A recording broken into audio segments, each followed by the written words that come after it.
Assalamualaikum warahmatullahi wabarakatuh. Anak-anak, untuk materi pendidikan Pancasila di kelas 11 semester genap, yaitu di bab 4 tentang Negara Kesatuan Republik Indonesia, materi kita di pertemuan kali ini adalah tentang ancaman, tantangan, hambatan, dan gangguan.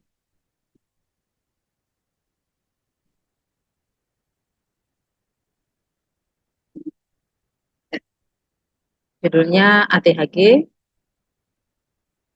Apa sih yang dikatakan ancaman itu?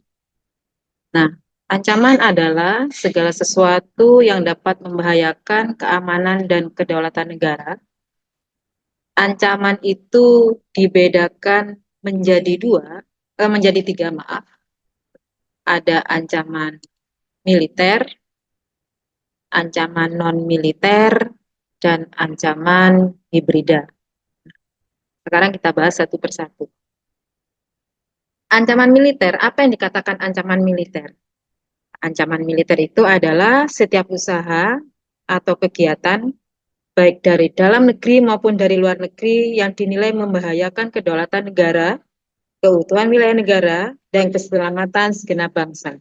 Nah, bentuk ancaman militer sendiri itu pun itu banyak bentuknya.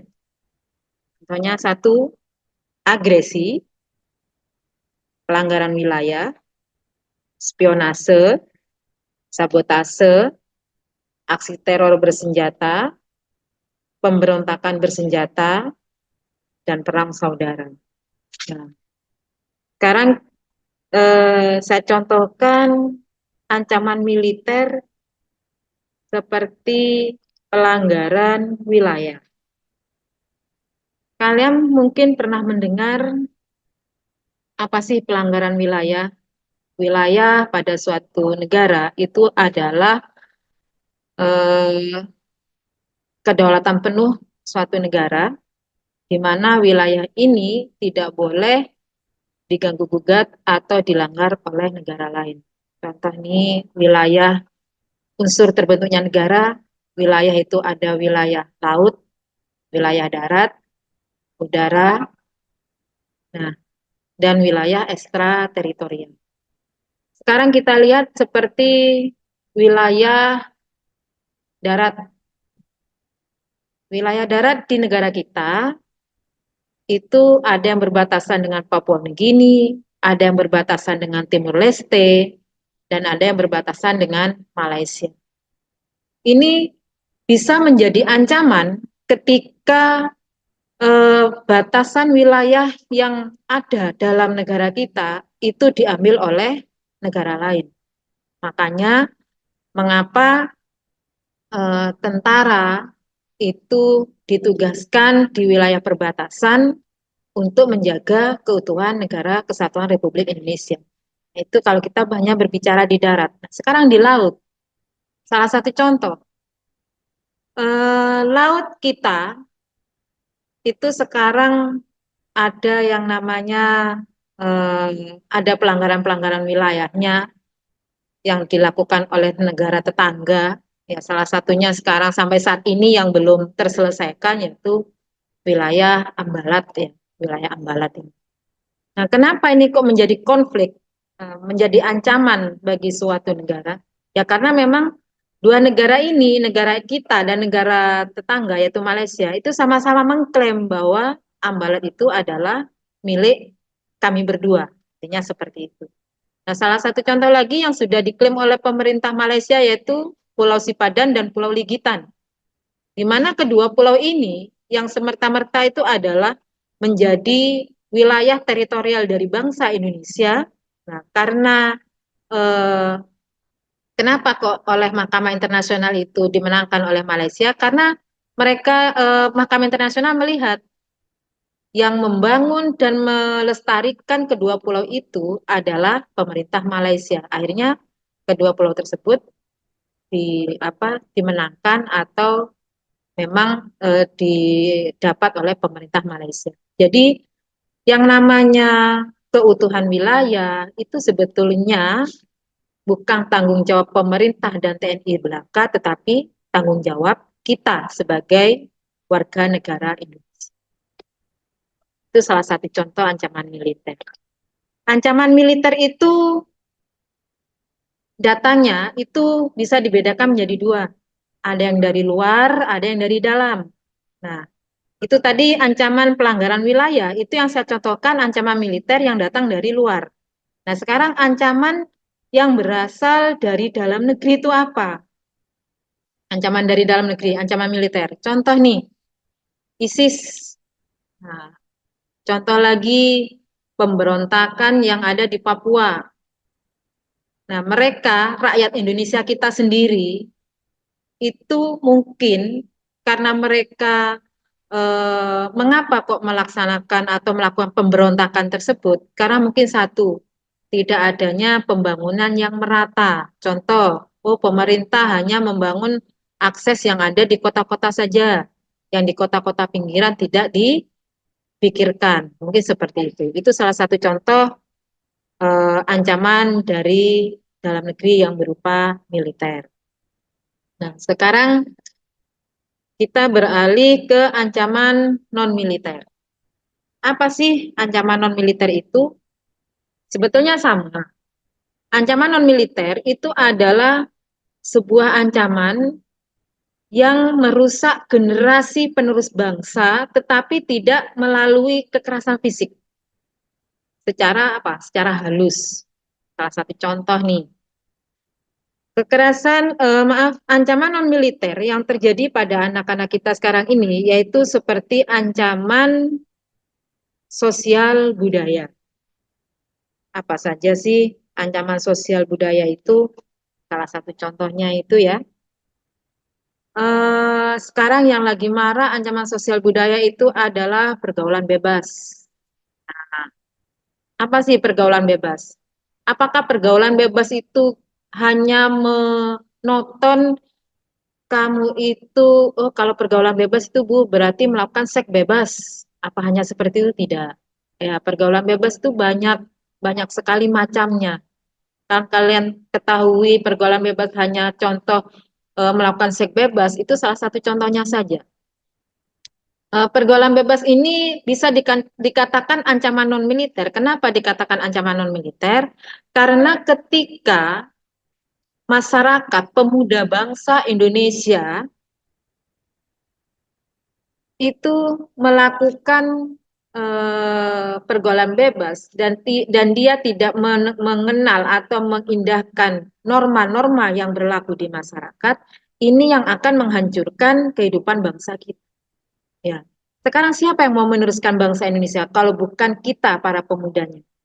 Misalkan yang sudah sepuh seperti Bu Titin. Nah, ini suatu saat kan akan tenggelam, diganti oleh kalian.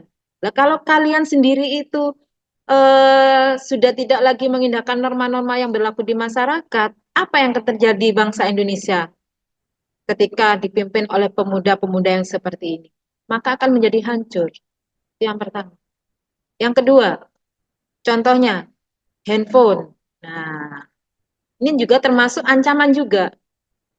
Salah satu contoh ini, ketika kalian sedang melaksanakan pembelajaran, kemudian eh, katakanlah sekolah lah, sekolah, tapi malam kalian itu sibuk dengan handphone kalian sendiri, dengan main game dan lain sebagainya, otomatis ketika kalian apa ingin melaksanakan pembelajaran atau sekolah, kalian pasti akan ngantuk, ya ngantuk dan tidak fokus dalam belajar. Nah, padahal salah satu contoh, salah satu ini kok contoh ya bukan, salah satu apa supaya kita sukses itu kan kuncinya adalah belajar. Handphone ini juga sebetulnya banyak manfaatnya kalau kita bisa menggunakan dengan bijak. Tapi kalau kita tidak bisa menggunakan dengan bijak, maka handphone itu akan merusak diri kita. Handphone yang akan menguasai diri kita. Nah, di situ banyak sekali namanya apa istilahnya itu informasi-informasi yang tidak bisa di apa tidak bisa disaring lagi, atau yang namanya kalau kita berbicara Pancasila adalah filter, tidak ada yang namanya filter di situ. Tapi kalau kita berbicara televisi, mungkin di situ ada istilahnya ketika ada tontonan yang memang itu tidak diperbolehkan atau ditonton oleh anak-anak, di situ kan ada apa sensornya, istilah seperti itu. Tapi kalau handphone tidak ada. Nah, jadi kalau kita tidak bijak di dalam menggunakan handphone, handphone juga termasuk ancaman non militer. Nah, itu yang melekat pada diri kalian setiap hari. Nah, contoh ancaman non militer yang melekat pada kalian juga yang setiap hari. Contohnya adalah konsumerisme. Nah, kebiasaan berbelanja tanpa memikirkan barang itu butuh atau tidak. Maksudnya kita membutuhkan barang itu atau tidak. Contoh nih, wah sekarang ada muncul ini tas brand terbaru. Padahal sudah punya tas di rumah, sudah punya tiga. Ada muncul terbaru, harganya murah Bu, promo. Ya, kamu tidak pikir, oh sementing aku dapat gayanya, saya beli tas itu, padahal fungsinya tas sama, yaitu untuk buat tempat buku, buat tempatnya dompet, ya, atau mungkin buat tempatnya apalah, kalau kamu mau jalan-jalan. Atau mungkin ada yang ngomong, Bu, tas untuk sekolah sendiri, tas untuk belanja ke pasar sendiri, tas untuk jalan-jalan sendiri, ya tidak harus seperti itu ya. Kalau kita berbicara apa istilahnya, bagaimana caranya kita itu menghindari apa itu yang namanya konsumerisme, budaya yang suka berbelanja tanpa memikirkan apa manfaatnya, itu secara tidak langsung kamu kalau mempunyai aplikasi Shopee, TikTok, dan lain sebagainya, agak berkurang lah melihatnya. Nggak usah dilihat terus. Itu salah satu contoh untuk mengatasi budaya konsumerisme. Lah, kenapa ini kok dijadikan ancaman non-militer? Kok ancaman tuh sih, Bu? Iya, termasuk ancaman. Salah satu contoh seperti ini ya.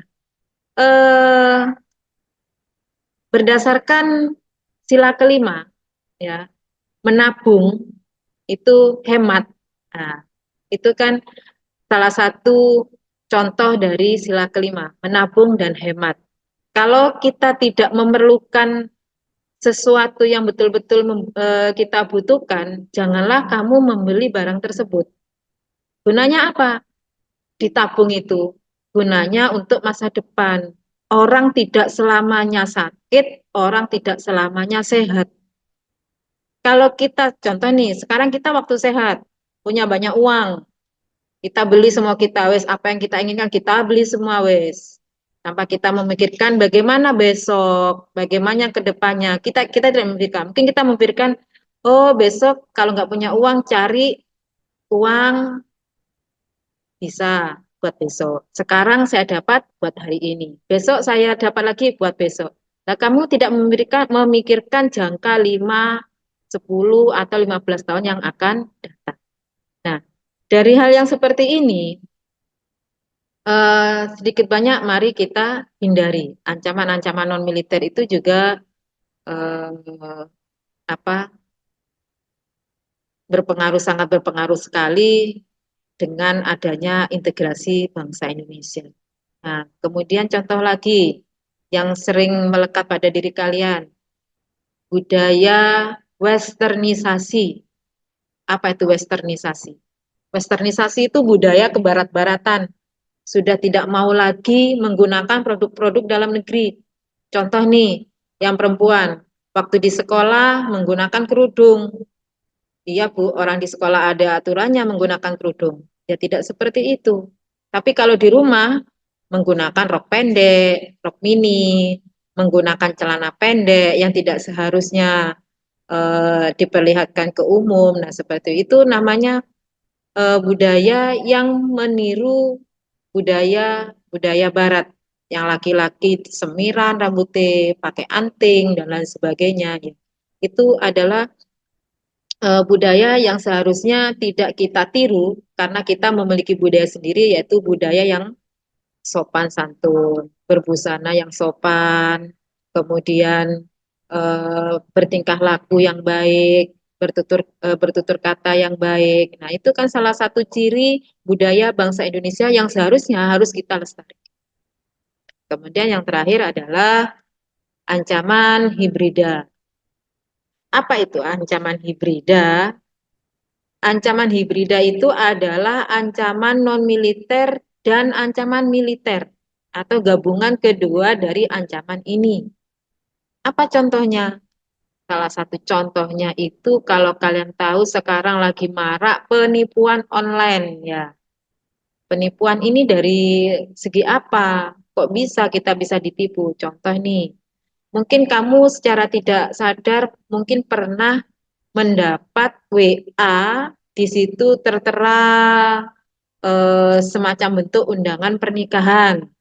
Undangan pernikahan di sini coba kamu klik misalkan di situ.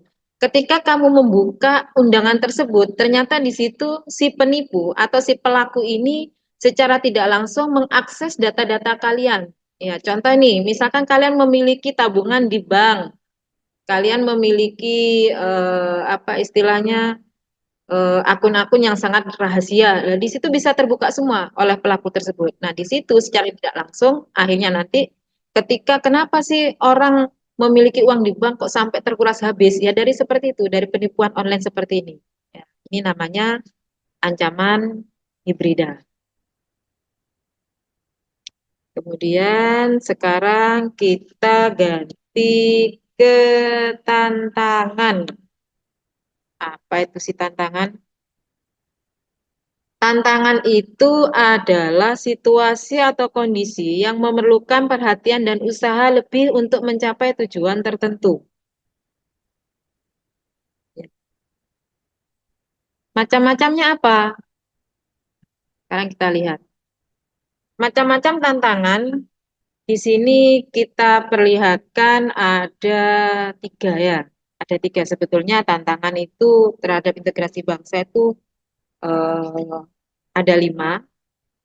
Yang pertama adalah globalisasi, yang kedua otonomi daerah, yang ketiga demokratisasi, yang keempat penerapan hak asasi manusia, yang kelima yaitu berkembangnya sikap hidup individualistis, materialistis, dan hedonistis. Kalau kita berbicara globalisasi, itu sudah saya terangkan di awal, saya contohkan seperti handphone. Ya, handphone itu adalah salah satu produk globalisasi, di mana di sini kita melihat dunia ya hanya dalam genggaman tangan. Kenapa kalau kita berbicara dalam genggaman tangan? Kalau dulu belum ada handphone, belum ada internet, kalau kita mau ke Jakarta itu dari Jember ke Jakarta naik kereta api 24 jam kita baru tahu situasi Jakarta seperti apa. Nah, tapi kalau sekarang dalam hitungan detik kita sudah ingin mengetahui situasi yang ada di belahan dunia lain. Itulah globalisasi. Itu tantangan kita. Ya, tantangannya di mana di sini globalisasi itu? Salah satu contoh yaitu tadi, kalau kita ingin membeli sebuah produk, itu kita nggak harus pergi ke negara tersebut. Ya. Kemudian kemarin eh, di Tanggul sudah saya lihat itu ya, ada sebuah mobil, mungkin itu punya orang terkaya mungkin. Itu kemarin sudah jadi tontonan di alun-alun itu, ya mobilnya itu warnanya merah, kecil spot gitu ya. Nah, itu apa namanya? Eh, mungkin kalau kita berbicara harga, ya, aku mungkin sekitaran sudah M ya, sudah M itu harganya. Itu kalau kita berbicara manfaat, sebetulnya manfaatnya sama. Mobil itu manfaatnya supaya kita tidak kepanasan, tidak kehujanan kalau lagi hujan. Tetapi mereka yang memiliki gaya hidup konsumerisme itu, mereka tidak puas dengan mobil yang sudah ada, yang sudah mereka miliki. Mereka menginginkan eh, ingin memiliki sebuah mobil yang lain daripada yang lain, yang tidak dimiliki oleh orang-orang yang ada di kawasan Tanggul, mungkin seperti itu. Itu salah satu contoh apa namanya tantangan di era globalisasi. Nah, sekarang otonomi daerah. Kalau kita bicara otonomi daerah, tantangannya sih apa? Ya, tantangannya itu adalah eh, tantangannya kalau menurut saya otonomi daerah itu kita di sini sebagai sebagai anak putra daerah ya, kita dituntut bagaimana kita itu bisa mengembangkan daerah kita masing-masing. Karena apa? Karena pemerintah pusat memberikan kewenangan penuh kepada daerah untuk mengembangkan dan mengelola daerahnya supaya berkembang. Kalau kita sebagai generasi muda tidak mau apa namanya ikut cawe-cawe, katakanlah ikut mengembangkan daerah kita, maka daerah kita akan tertinggal dengan daerah yang ada di sekitarnya. Ya, salah satu contoh, kalau sekarang kita contohkan daerah di sekitar kita ya, antara Jember, Bondowoso, Banyuwangi, dan Lumajang, itu kalau kita lihat yang paling apa yang paling kelihatan belum berkembang itu yaitu adalah Kabupaten Bondowoso. Kenapa saya berbicara seperti itu? Karena mungkin dari sektor pendapatan atau mungkin dari sektor apa ini apa kapasitas dari warganya itu kurang mendukung. Ya, tapi kalau alhamdulillah untuk kabupaten kita sendiri Jember terutama ya, kalau malam hari Kabupaten Jember sudah tidak kegelapan lagi karena adanya penerangan jalan di seluruh pelosok sampai ke desa-desa.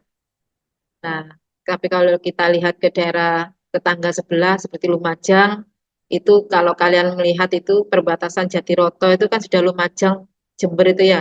Kalau kamu ke sana pasti itu gelap. Karena apa? Eh, Akses penerangan jalannya itu masih belum ada. Ya mungkin kita bisa setingkat lah di atas mereka.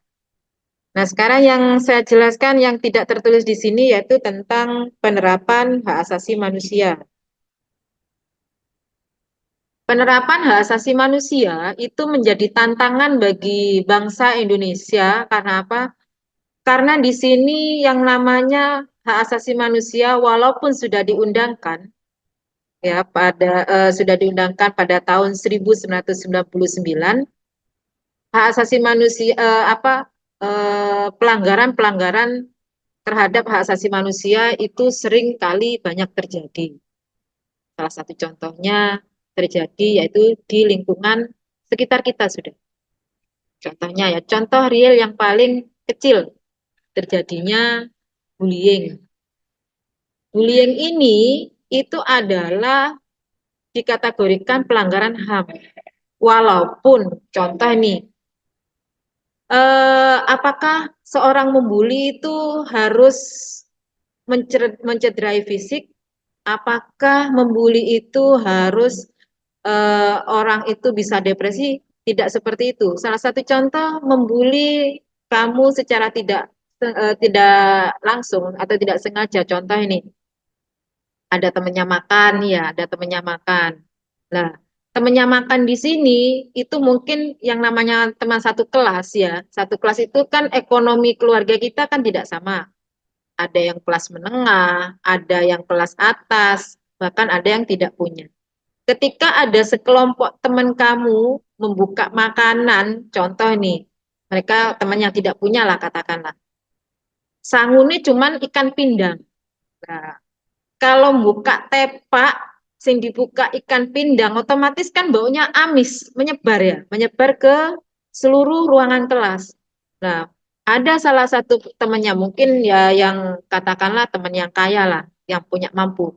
Siapa sih yang belum mandi? Nah, secara tidak langsung ini termasuk bullying, walaupun tidak membuat orang yang dibully ini luka atau apa ya istilahnya eh, seperti ketentuan bullying yang ada buku di buku materi itu bullying adalah suatu tindakan kekerasan dan lain sebagainya.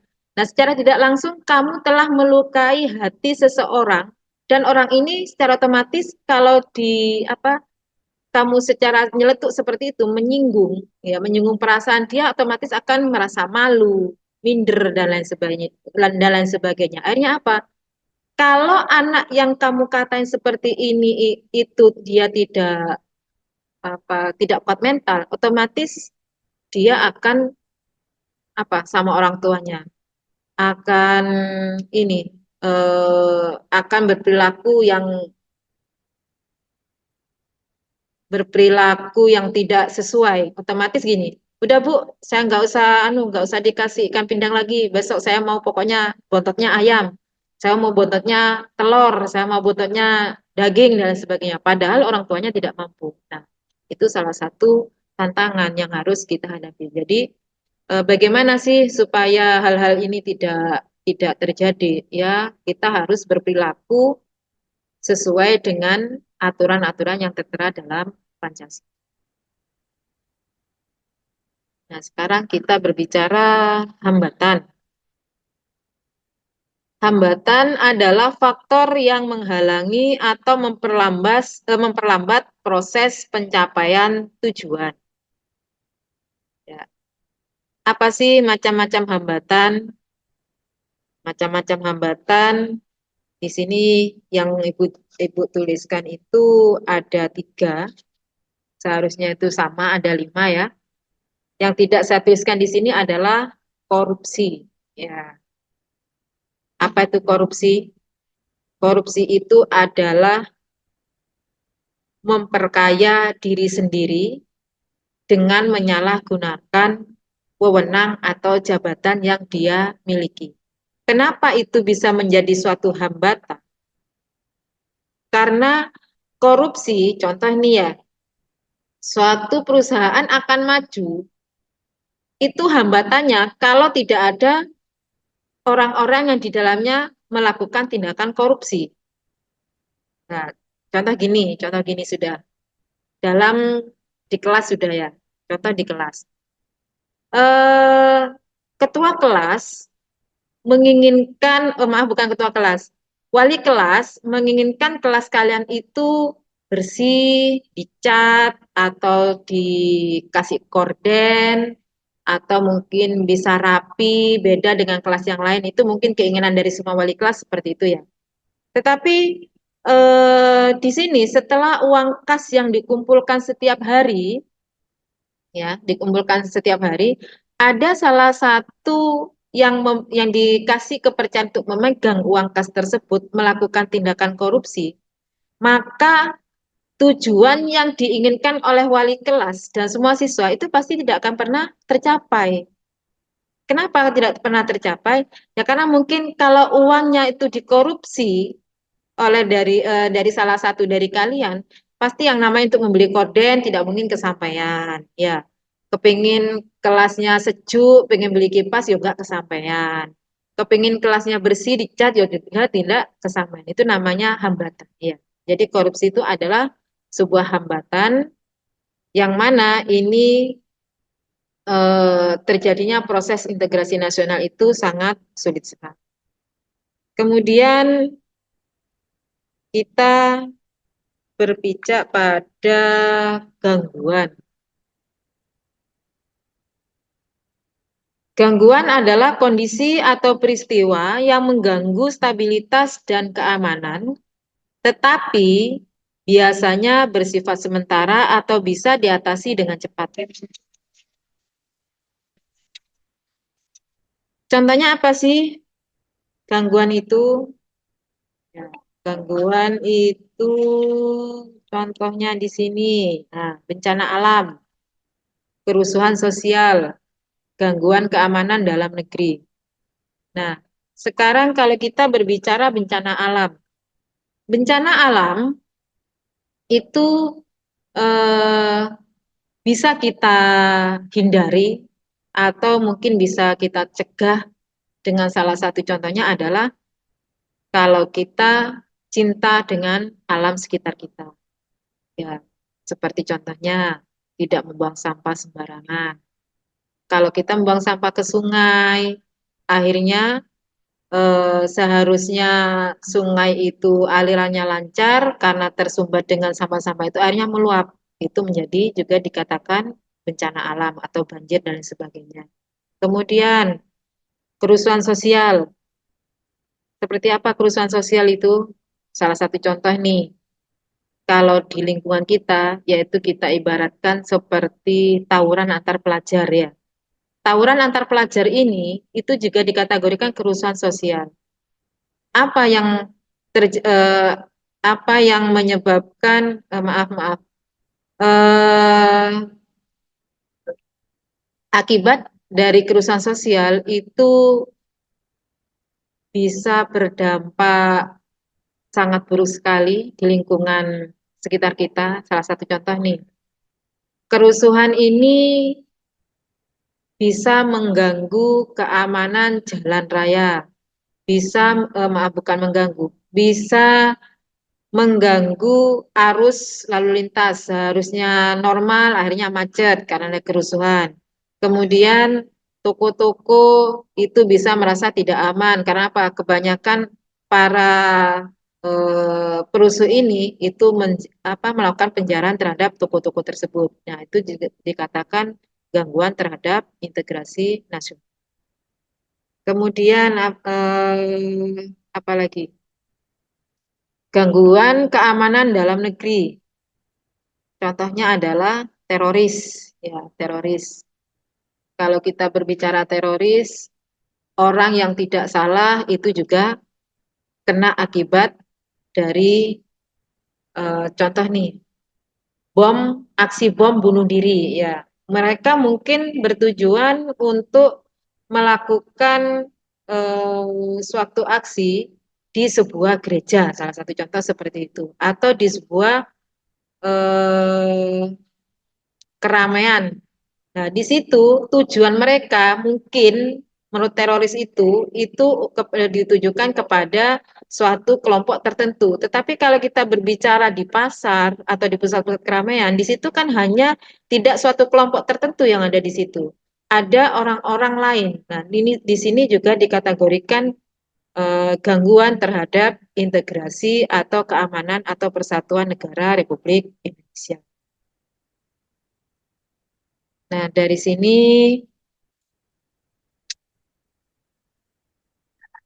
mungkin saya kasih contoh kepada kalian supaya kalian bisa eh,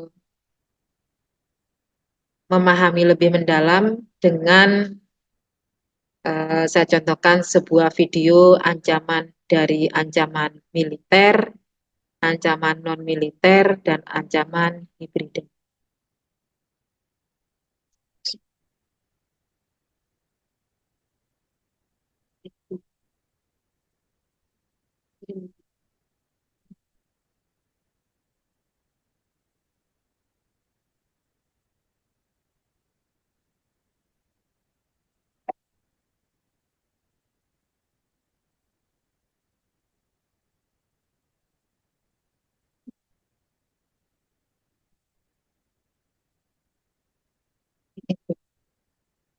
Sekarang saya contohkan ancaman militer yang saya terangkan tadi yaitu tentang pelanggaran wilayah.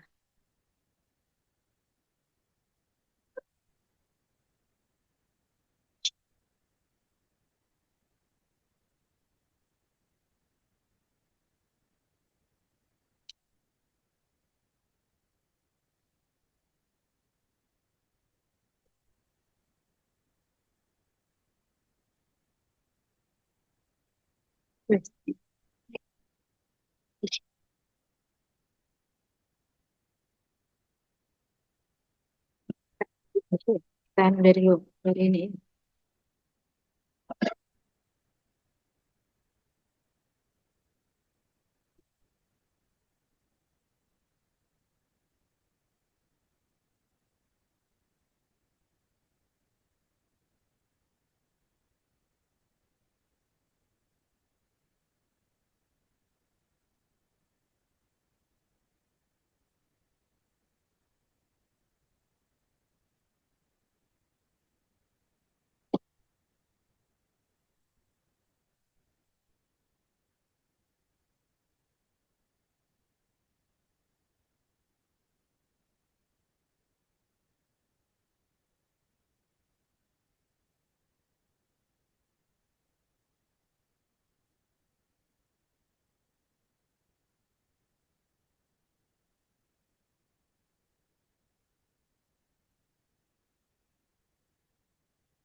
Yang ini adalah contoh dari ancaman non-militer. Ya.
Nah, anak-anak, dari kedua video tersebut, yaitu contoh ancaman militer dan non-militer, eh, materi HATHG ini Bu Titin akhiri. Terima kasih atas perhatiannya.